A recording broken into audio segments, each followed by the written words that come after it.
Yo, what's going on, guys? This is Trey here, and I'm back again with this is my first Madden 20 commentary video on online ranked. So I hope you guys enjoy the video. This is gonna be like a commentary. I've always wanted to do this to kind of tell you guys what I'm thinking on this play, but here we're at a 4th down. I haven't been able to get a 1st down yet, but we're going to go to the trusty tight offset tight end. And of course, you're always looking for Thielen on this route. And we get a nice little catch there. So yeah, this was my first game of the day thus far. Yesterday I had a very hard time. Mostly because of lag and I couldn't do anything, so the game, and I'm a run first guy, you know, but I'm balanced most of the time, I would say, on the pass and on the run. Motion this guy over here, we get stopped. I'm using the Vikings. The Vikings have a pretty good team. They got Dalvin Cook and 88 overall. Their offensive line is pretty ass, though. But I mean, Kirk Cousins, he's an 80 overall, but he's able to hit pretty much every ball. He's able to hit pretty much every ball. He can't really hit high throws or low throws that well, but I mean, if his feet are set, I haven't really seen him miss a throw, which is pretty rare. Back in our single back doubles north. Ooh, we get a nice little run there. And by the way, we are about to crack the top 500 on online ranked. I think I'm 510 somewhere in there. So we're definitely climbing up that leaderboard, making a name for ourselves.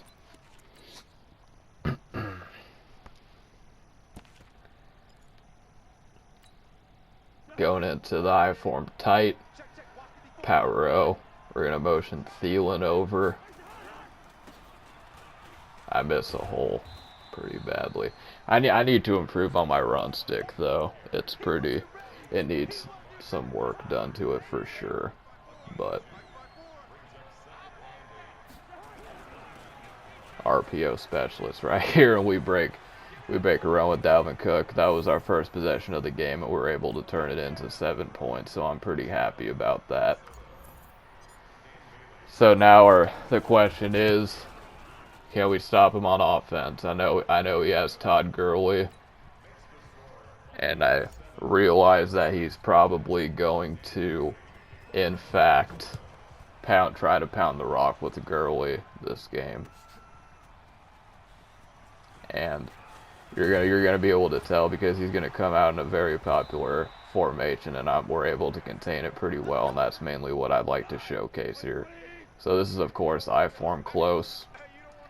I'm in my 3-4 even defense, and we get jump right there. But if you notice our containment on the outside with the hard flats in there, we are able to contain the run most of the time. Especially when we have the flat zones out there. If he bounces off to the left, if we're able to contain the left side, he's gonna have to come back in, and then we're there, and then that's where I have to do my job at containing the inside if we're able to contain on the outside.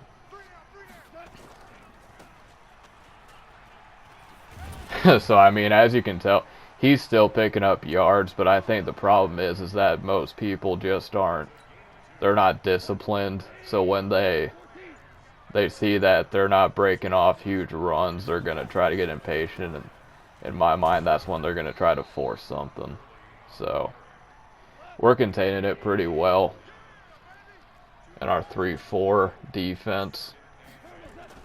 Shifting a lot of people. He has a hole, and obviously we're not shutting it down completely, but we are slowing it down significantly. And that's what I want to see. I want to slow down significantly. I don't really care about blowing it up. I just want to slow it down, because if you have Todd Gurley and the way that running is in Madden 20, they're going to get their yards. It's just a fact, they're going to get your yards. You only have to be concerned about stopping it and, you know, just hoping they can hold them to a 4th down or something along those lines. And he's chewing the whole first half, too. I mean, it's 2 minutes left to go in the first half. And, I don't know if you would call it manually chew clocking, but he is definitely chew clocking it.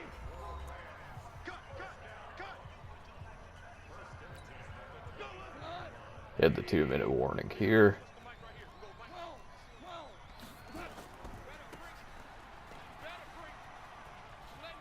I mean, honestly, that was probably his biggest run that he's had versus me, which was like a 12-yard run. But honestly, we're able to contain that outside and force him back inside, so I'm not really too concerned about that, too. We got Harrison Smith. Harrison Smith is the best player in this game. Like, if you see him coming for you, if you see Harrison Smith coming for you, then you better watch out, because he has the ability to make plays. Now, I was right there, but I mean, I was like, whatever on that play, because it's Brandon Cooks, and I'm not... I shouldn't be able to keep up with Brandon Cooks in the first place, being usual linebacker, so that was fine by me. He caught me with the pass, so good play to my opponent on that one. But we're going to get the ball with 48 seconds left, 3 timeouts, try to see if we can get some points before the half, which would be huge. And he gets the ball at half too, so if we can get a field goal and then hold him on the second half, because he'll get the ball back and we should be in good shape here, going back to our stretch to the left. We had potential to break that off, but we didn't.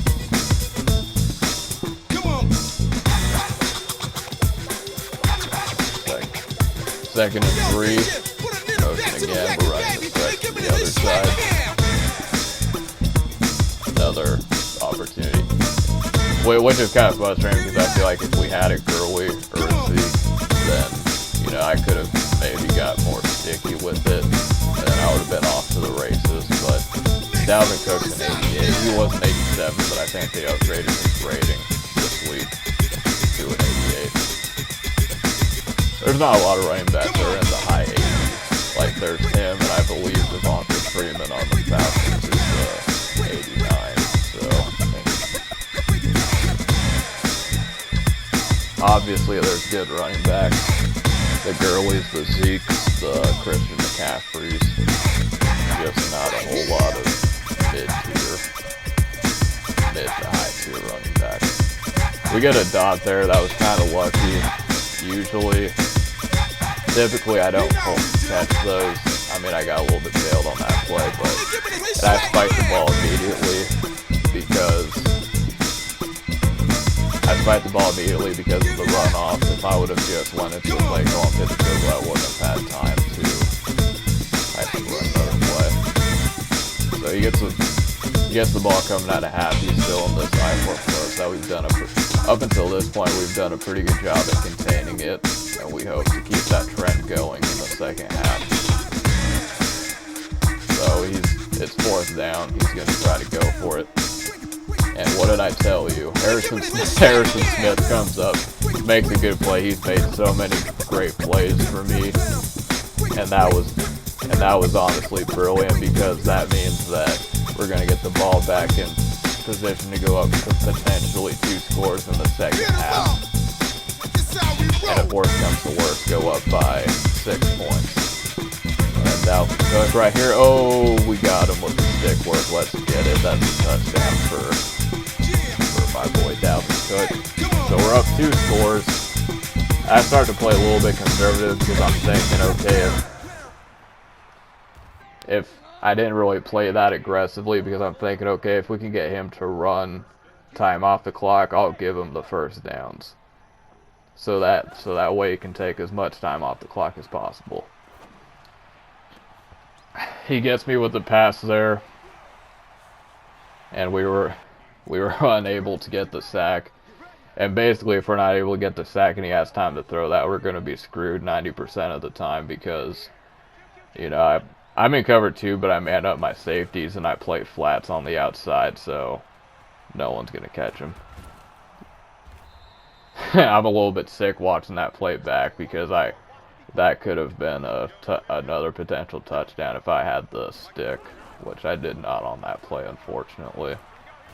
Another bailout play. He was just a little bit too slow with the click on there, and we got a little bit lucky. But here's a big play, 3rd down. Try to keep this going. I motioned out Dalvin Cook on a drag, and I got 2 crossing routes over the middle. I was going to throw the triangle. He was open, and so was the drag, but we had to settle for 3 there. So here he is. He's back in his IFORM close, trying to chew as much time off the clock.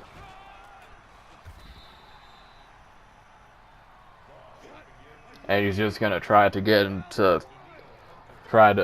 a touchdown and to end the game with no time left. And I'm not using my timeout because I'm just going to have faith on my defense. I mean, we've been doing a good job with this run, so I just had confidence that we were going to keep that up.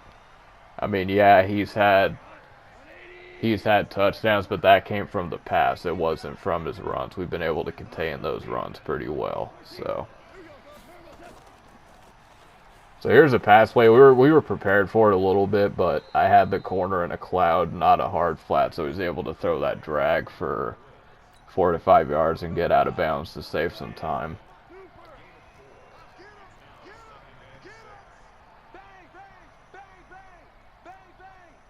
So we go back to our cross man right here.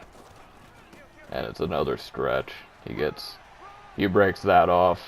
Are we able to catch up to him? Yes, Trey Waynes, I think, or Xavier Rhodes is able to catch up with him. So under a minute to go, we need to make a stand on defense to keep him out of the end zone.